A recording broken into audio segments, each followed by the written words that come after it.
Alright guys, hey, welcome back to Cody's Auto Diagnostics. So today we got an unboxing video. This unboxing video is brought to you by XTool. XTool did send me these tools to give them a review and my initial thoughts of this tool. So this is going to be the X100, which is the Pad 3 tool, the newest X tool that is out, and it also includes the KC501 Key Programmer. So let's get into this. Alright, so first things first, this is the X tool. This is the main programmer, and let's get this thing opened. This does come in a nice blow molded box. As you can see, the X100 Pad 3 by XTool. Certificate of quality, instructions. We have the programmer. Let's try it the right way. Does have the XTool logo down here at the bottom. Does have a screen protector on it, just the little flimsy ones. But let's get this thing fired up. We're going to see how this thing compares to, I do have the Auto Pro Pad, so we'll see if there's any differences, if they've made any changes. So this is the firing up screen here. So we're going to let that start up. We're going to set this aside. We're going to see what else is in here.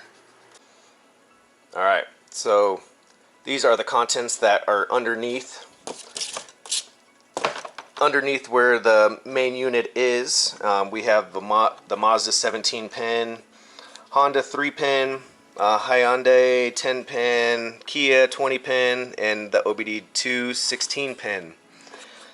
We have some boards here for, looks like the 8-leg EEPROM chips. Again, for some other chips. We have the power supply right here. We have the cable for the OBD2 connector. That looks like the power supply. And then we have the EEPROM adapter. So this looks just like the same one that came in my Auto Pro Pad full kit. Identical. So yeah, that's what's inside the unit here. We will go over and see how this unit looks. Okay, so here's the new unit that just got sent to me. Here is the Auto Pro Pad. The Auto Pro Pad that I did get, it came with this nice little cool little stand where, yeah, you can actually, have it displayed. It is a docking station, so it does charge. Let's see, down there is the plug-in. Now, with the back of the Auto Pro Pad, you do have a hand grip right there. Okay, it is bungee style, where you can, you do have your hand. One thing I have noticed with using this tool, I like some of the other tools that actually have the kickstand on the back, because I can throw this up on the steering wheel and it can lay there. With this unit here, it's pretty much handheld. They make an adapter and everything that attaches to the steering wheel, and it will display on the steering wheel, but that's an additional cost. So I do not have that.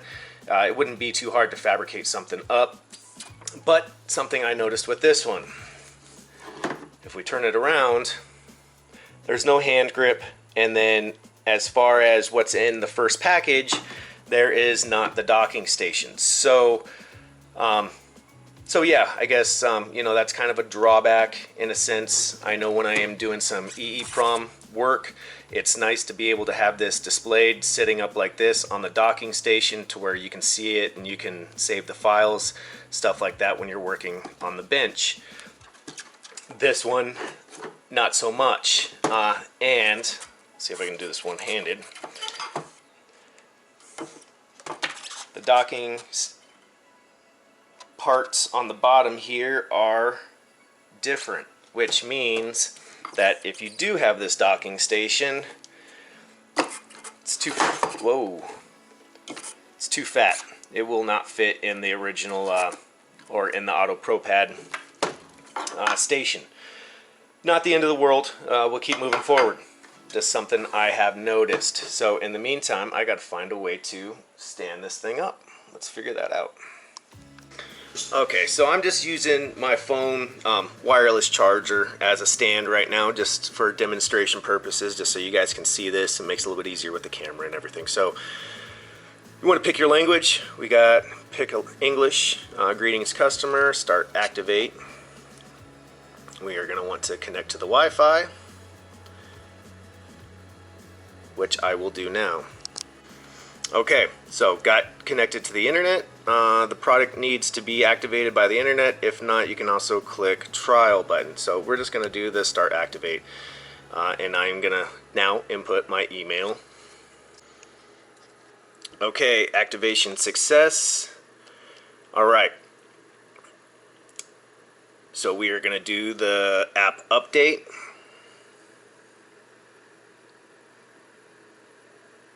Fixes bugs and improved user experience. Okay, so we'll wait for this to update and we'll continue forward. Okay, so do you want to install the update? We do want to install. It's going to be installing now. App has been installed. Okay. So from this main screen, it looks a lot like the IM608 or the 508. Similar. It does look different than the Auto Pro Pad display, which I'm totally fine with. I kind of like this layout. So we'll just make sure that it's, we're just going to go through right now. We're going to update all, get it up to speed where it needs to be, and we'll wait for this to finish before we continue forward. And why the Pad 3 is updating, this is the main display for the Auto Pro Pad. So we have the immobilizer, instrument cluster, common diagnostics, and then other services with the EEPROM and other special services and everything. So it is a bit different. All right, and while the Auto Pro Pad, or not the Auto Pro Pad, the XTool X100 is updating, I had a chance to pay a little bit closer attention to these EEPROM boards. So obviously you can solder the chips onto these ports here, these pads, or you have these here. Now if you look down here at the bottom, if my fingers are out of the way, we have the 93XXX, which is going to be like the Toyota chips, like the 93 506, or yeah, I forget the chip numbers on the Toyota, but if you look at these are both the same boards. So I don't know if this was supposed to come with two of the same boards or not, but both these boards are identical. They do the same chips. As you can see, 24XXX on both of these, the 95XXX, and then the 93XXX. So just thought I'd point that out. Okay, so the update is complete. It took about 6 minutes for the for everything to update on this. Okay, so we are going to go back. Looks like we're going to go into Diagnostics, and from here, it's, as you can see, the menu, it is similar to the Auto Pro Pad, just a little bit different coloring, a little bit different layout. But we have the immobilizer, okay, and all the manufacturers for the immobilizer, Toyota. I'm not going to go through all these. I'm just going to go through the ones that we're going to see over here in the States. We have the Toyota, Honda, Subaru, Hyundai, Ford, Ferrari, Volkswagen, Mitsubishi, Kia,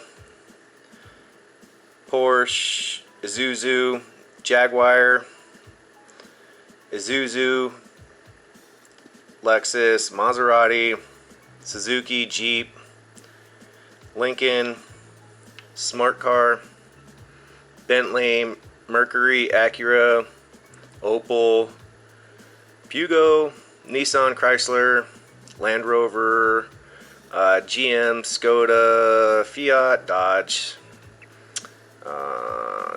Infiniti, Nissan, BMW, Benz, Mazda, and then Lexus. So then we go over to the instrument cluster.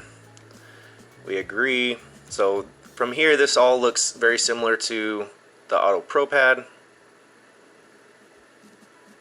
It's loading the data. And I apologize if there's a glare. But yeah, so we go through, let's just pick one. We'll just pick Chevy. We will pick, let's pick Cruise.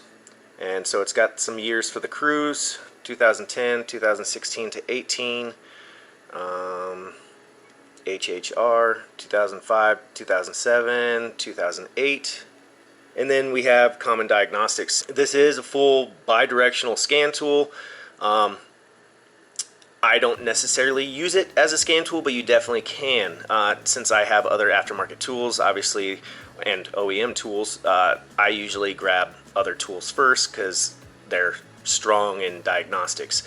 Not saying this isn't, it's just, like I said, it's just not my first grab when it comes to diagnostics, but it is nice to be able to have that on the tool.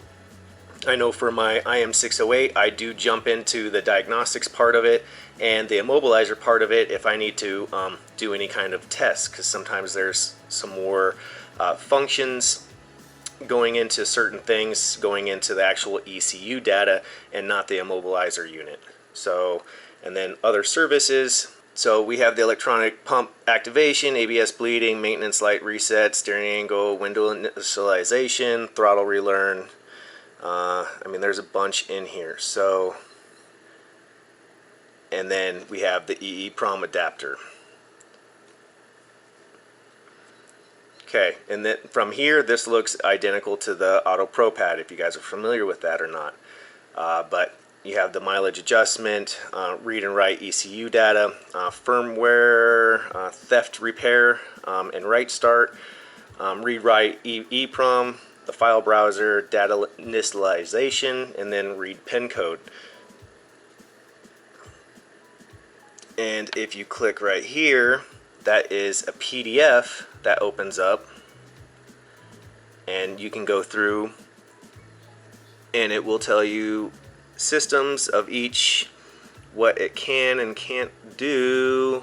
Let's see here, find something we can.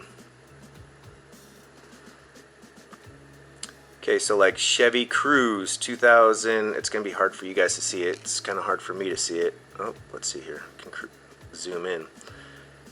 So let's just do 2014 Chevy Cruise, read the pin code. That's gonna be in the BCM, and it looks like it's gonna be chip 24C16.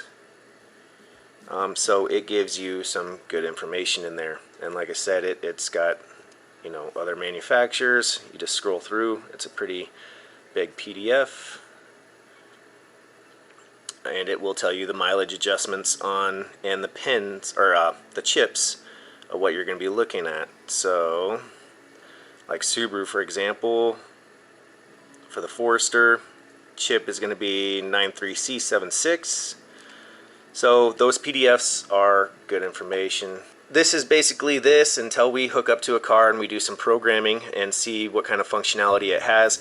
I will see if it can read some chips in circuit, but let's open up this KC501 right now, because it looks like so far everything that we've got, that the chips need to be removed in order to put on the board, either in the dip socket or actually soldered onto these pads.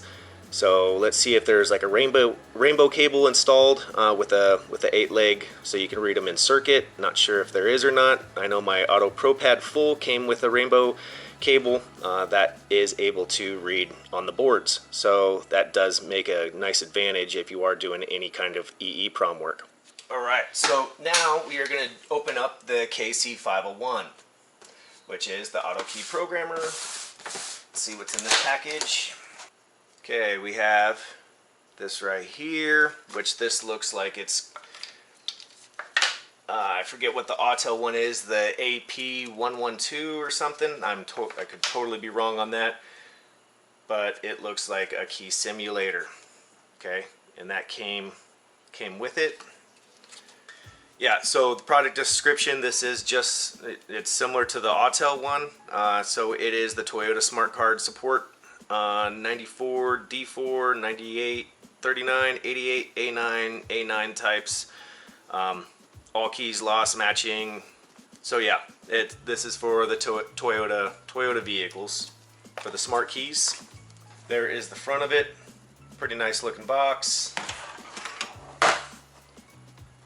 Open it up the right way. And from here, this is another EEPROM reader. We have the dip socket right here. We have pinouts for other MCUs. We have, looks like a digital display right there, and to read and program some keys. I mean, the quality of this, it's nice. I feel that this is on par with the IM608 or the IM series Autels. So I think this is a nice addition. My Auto Pro Pad did not come with this. It just came with that little EEPROM adapter that I showed you guys earlier.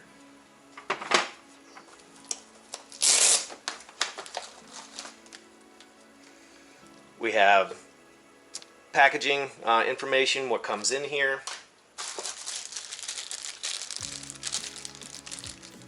And we have an adapter for soldering on to some MCUs, which each one is labeled 12 volt, vehicle power, S5. So that's pretty nice. I like that.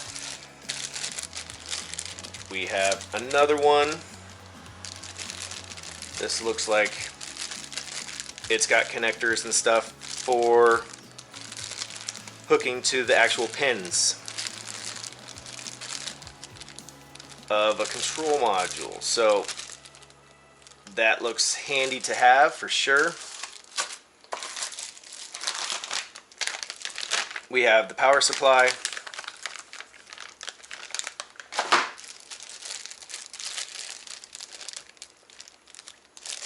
And this one is going to look like it is, I'd have to look, but 1, 2, 3, 4, 5, 6, 7, 8. This looks like for the EEPROMs, so you can actually wire and circuit. So let's see what else is in here.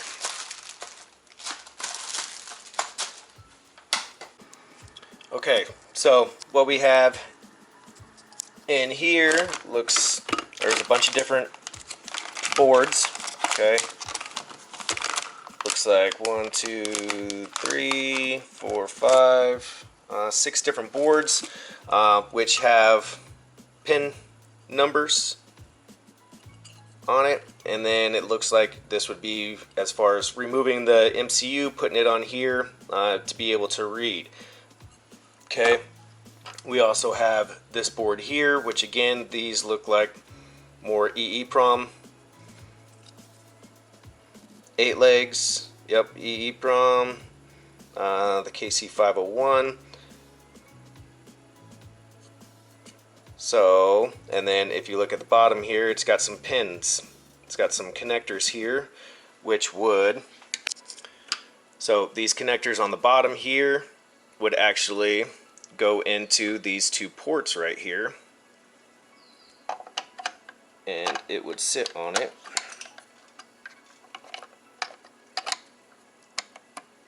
Just like that. Okay, so you have that, which I feel that the quality of this is pretty awesome. This is nice and sturdy, it's not flimsy. And then you have another reader for some 8-leg chips that would go in to the dip socket. Trying to do this one-handed. Which would go into the dip socket and tighten down like that.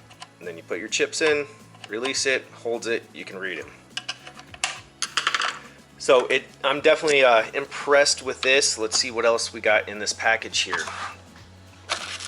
So we have a couple different rainbow cables. We have that one, we have this one. This is to be able to read the chips in circuit. So it does have it. This on the Auto Pro Pad was a rainbow looking cable like it was on these. But I kind of like this a little bit better because this tells you pin number 1 is the different colored wire. Which on the Auto Pro Pad, you had to know that the brown wire was pin number 1. So it's kind of nice. You don't need to know all the colors and stuff. This is pretty self-explanatory. As long as you find pin number 1, you're golden. And this will read in circuit, goes right onto the chip, plugs into your board, and you can read the chips, read and write. Okay, so we also have the Mercedes. To be able to do Mercedes. It looks like an adapter, like I said. Then you have another cable, and that's pretty much what is in this side of the compartment. So moving on. Okay, so I am using the supplied cable, hooked up to the programmer, hooked up to the XTool. And we are just gonna see if we can read this key. Obviously, like I said before, it has this digital display. I have the wife's Lexus key in here. And it is a key 4D, and then it gives the ID, the FCC ID. So that's pretty quick and easy right there. I do like that. It has the slot for the Mercedes, and then the slot for the loose immobilizer chips. Okay, so if you do put a chip, or not a chip, if you do put a key in that does not have an immobilizer on it, let's just see what it comes up as. It's trying to read it, and it just says read failed. Okay, so a little bit different than some other units, but it is kind of nice to have that display right there, but it does need power, and I have it just right now hooked up to that unit, like I said. So, but it is, I do like the quality of it. Alright, so let's see if it will read the frequency as far as for the keyless entry. So we are going to hit that right there. Maybe.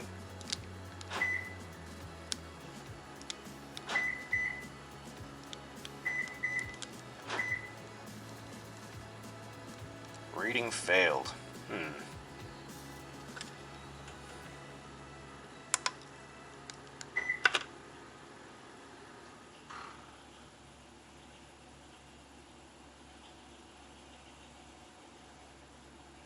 Reading failed. Let's try.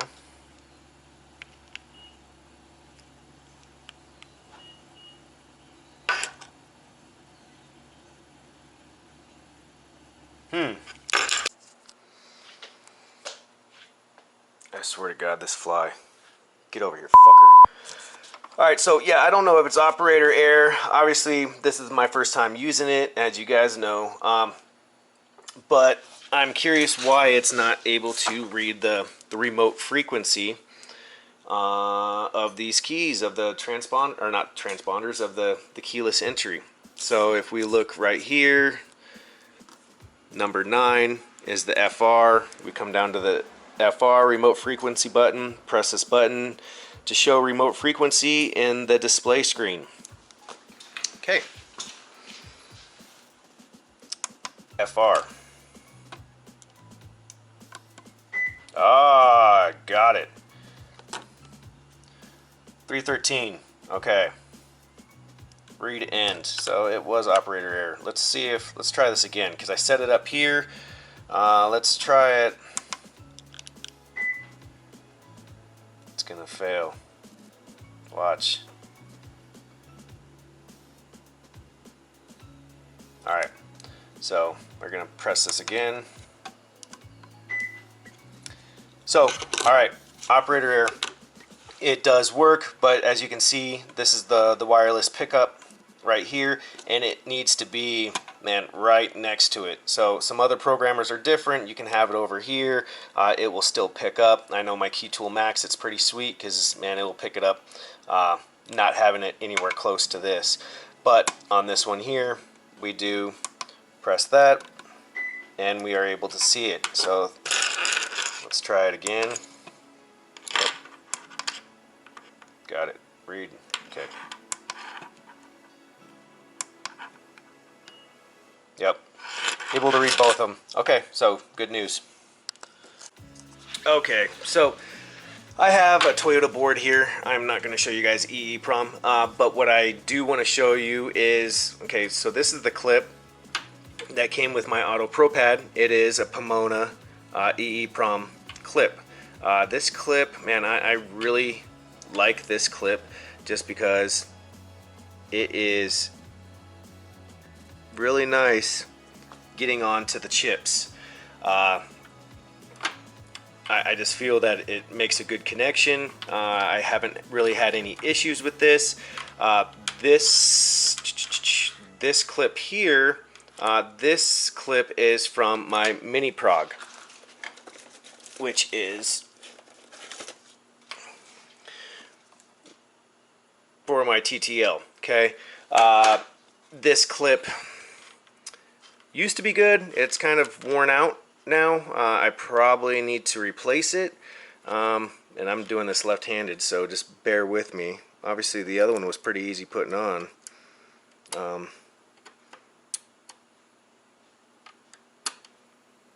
But it just does not want to make a connection anymore.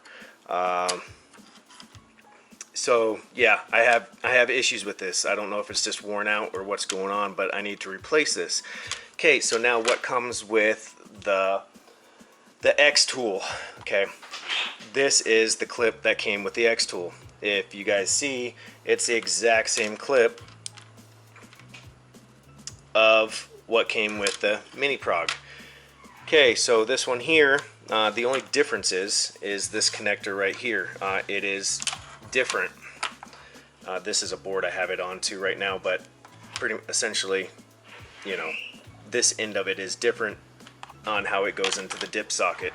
This one needs an adapter to go into the dip socket. This one just goes, has the bevels and stuff, goes right into the dip socket.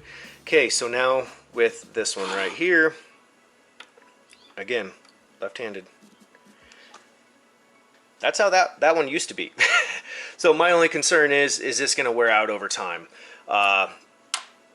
I'm sure these parts are available individually, but like I said, I mean, this is a little bit different setup. You can obviously, there's workarounds. I could actually use this dip socket and put it into there. I mean, these are all universal.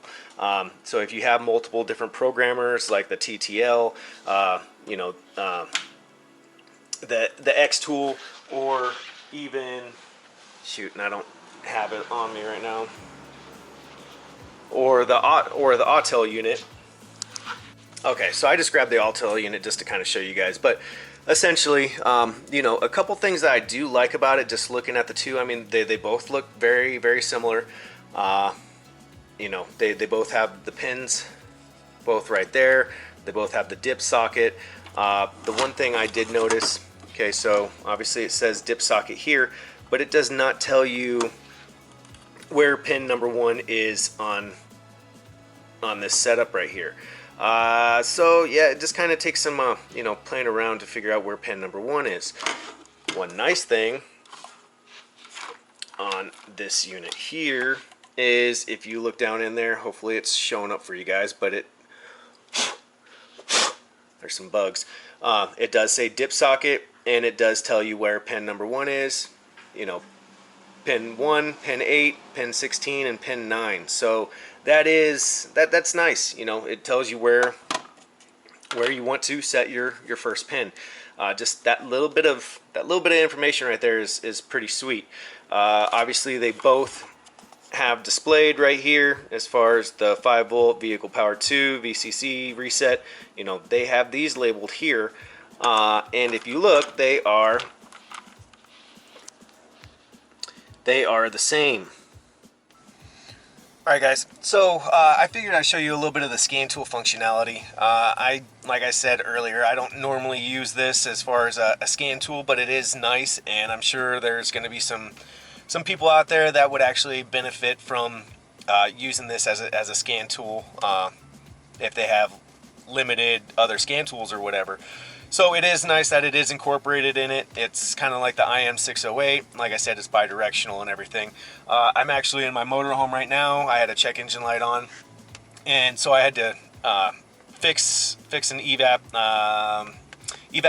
vent valve issue, and I cleared codes and stuff, and I need to actually take this through emissions. So I just wanted to see if the monitors have ran and which ones have or have not, to see if I'm able to go through emissions. So let's just kind of get into this. Obviously, here's the home screen again. So we'll just go into the common diagnostics, America, Chevrolet. Not sure how good this is going to show up on the camera. Right now I just have it kind of propped up against the steering wheel. Okay, auto ID'd, yep. Okay, auto diagnose, it'll go through and do a full system scan. I won't speed anything up on this, I'll show you actual time. It does take a minute. It's not the fastest thing out there, but it does get the job done.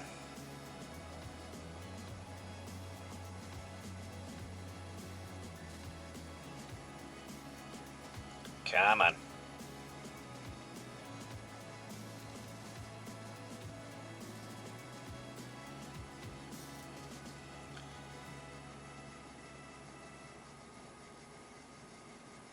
Well, maybe I will speed it up. Jesus. Come on.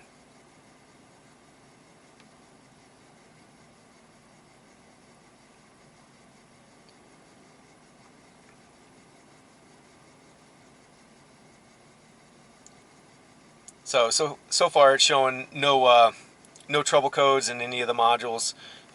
Full system health report. So you do have that. It does create a PDF, which is nice.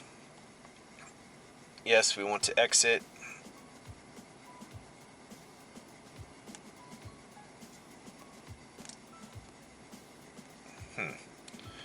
Okay, so system diagnose. So we'll go into powertrain.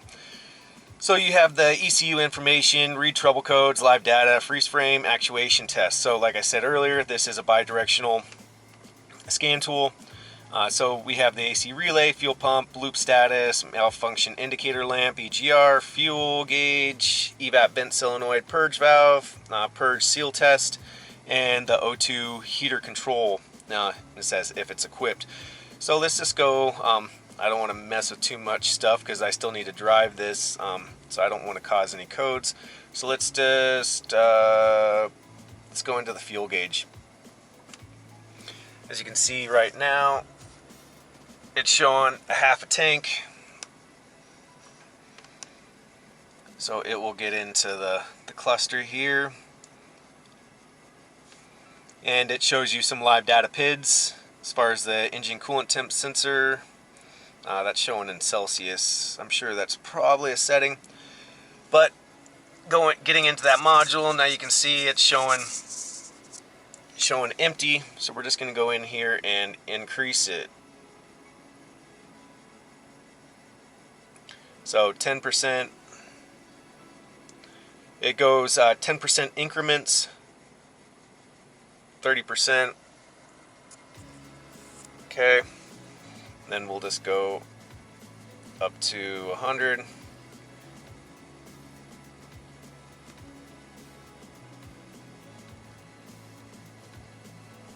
Come on. Okay, 100%. All right.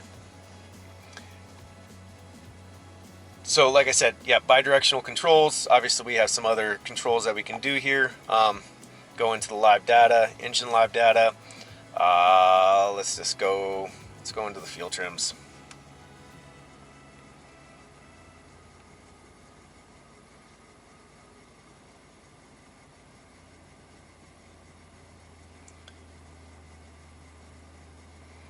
All right, so the one thing I would say I'm gonna kind of complain about a little bit, just because I am colorblind, and the colors that they use on this, it's a little hard for me to distinguish. It doesn't stand out to me. So if I was on a test drive while recording data and looking down at the scan tool, it's going to be hard for me to see.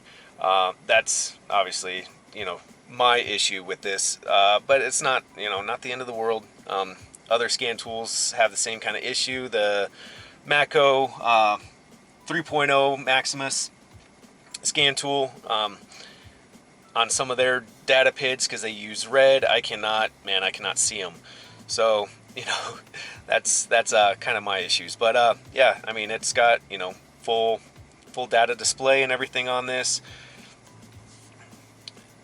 So obviously, misfire, enhanced evap, cruise control, engine data 2, EGR. It's got transmission data. But then we can go in here and let's go into ECU information. And this is kind of what I'm looking at right now, kind of why I plugged this in and everything. The the emissions monitors, so it'll come in here. The CAT is incomplete, the evap is incomplete.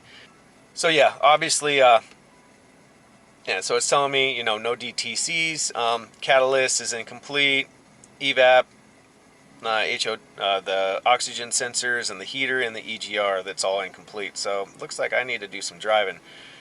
Now the thing is, which I thought was a little weird, these were showing complete just a second ago. So I'm wondering, I didn't clear codes on this, so I'm wondering if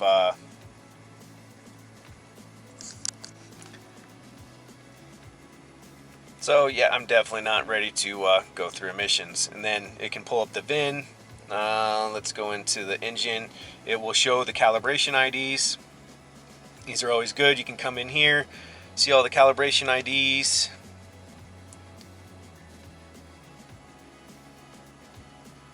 And you can go to the manufacturer to see if there's updates for your control module, which I have another video for that. Vehicle information, and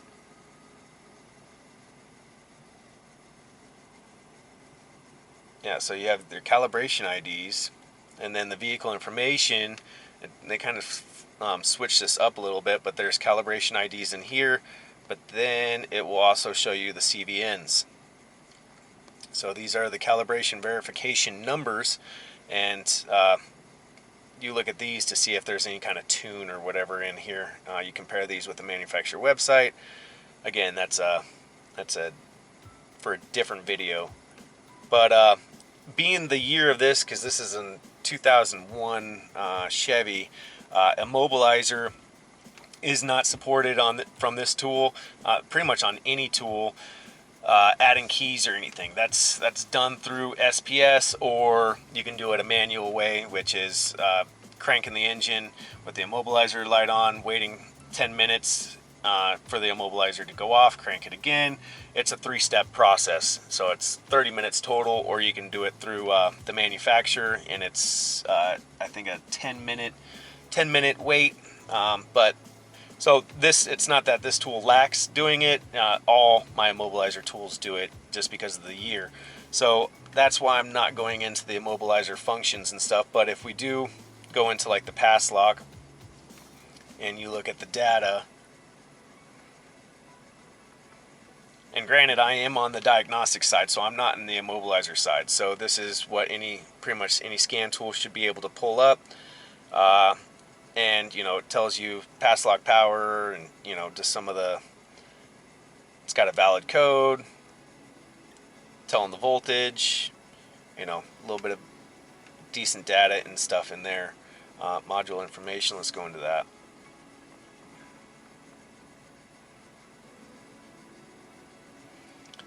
So the Delco part number, last 4 digits of the GM part number.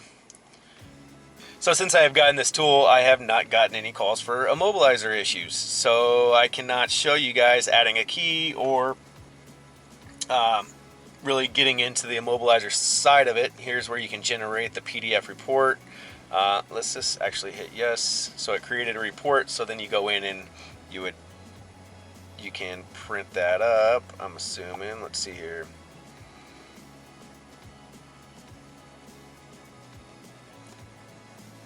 PDF report. And this is what the report looks like.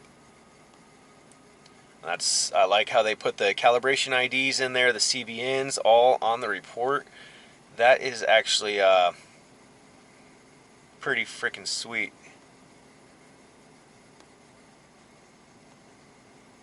Oh man, so it actually shows the report of everything that, of all the data PIDs that we went in and looked at.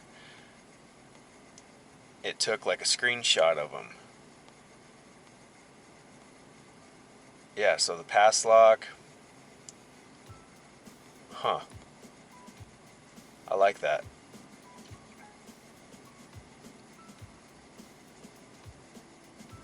Yeah, that's pretty cool actually. So you can actually, so from here you can email this to yourself, print it up, give it to the customer or whatever. But yeah, I definitely like that, because normally when I go into the calibration IDs or whatever, I will screenshot it and then print it up. But I like how it puts it all in this report, and with the data and everything. So yeah, that's pretty, I like that. I may be using this more than what I thought, just even as far as diagnostics and stuff. And if you are recording, here's the replay, and then the file management, and you have your internal storage, external storage, and the files and stuff you can go into.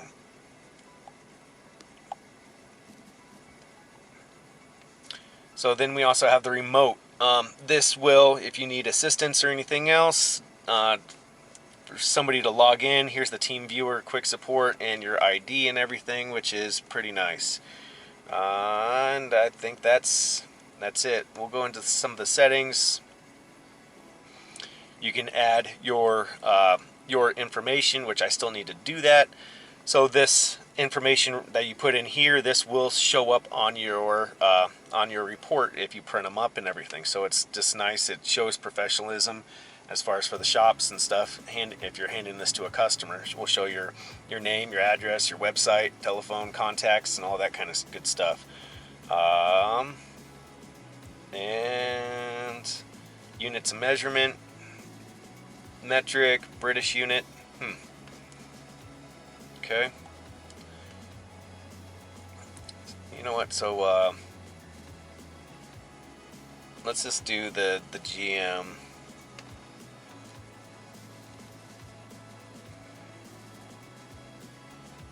Okay, so we'll just go into a Mobilizer Chevrolet, and I'll just kind of show you guys what I'm talking about.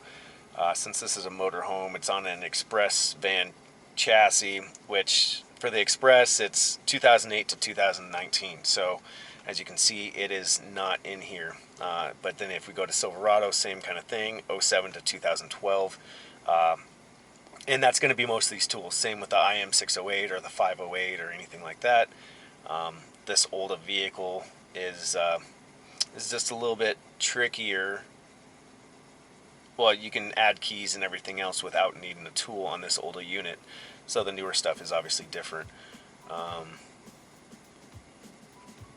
But yeah, just kind of tells you the years before you actually even get into it and stuff. So you could actually pull this up and see if this tool would be able to do it just by looking at years, or actually going to the website and seeing supported vehicles. But just a little bit of going through that as I get some more immobilizer vehicles, adding keys or reading pin codes on Chryslers or anything else, I will obviously add some more videos. This is the first video of more to come of using this tool. Like I said, I can't force people to, add keys or get keys done, and it's usually how it works. You buy a tool and you don't get to use it for a little bit. So that's that, guys. Hey, thanks for watching. Please go down, hit the like, subscribe. If you want to see some more videos using this tool in the future, which they will be coming as I get, like I said, as I get more cars, I will be sure to make the video showing what this tool can do. So far, yeah, I'm pleased with it. It is a little bit slower compared to some of the other, actual diagnostic tools and stuff, but it's not the end of the world. So yeah, overall I'm pretty pleased with this. So stay tuned. Appreciate it.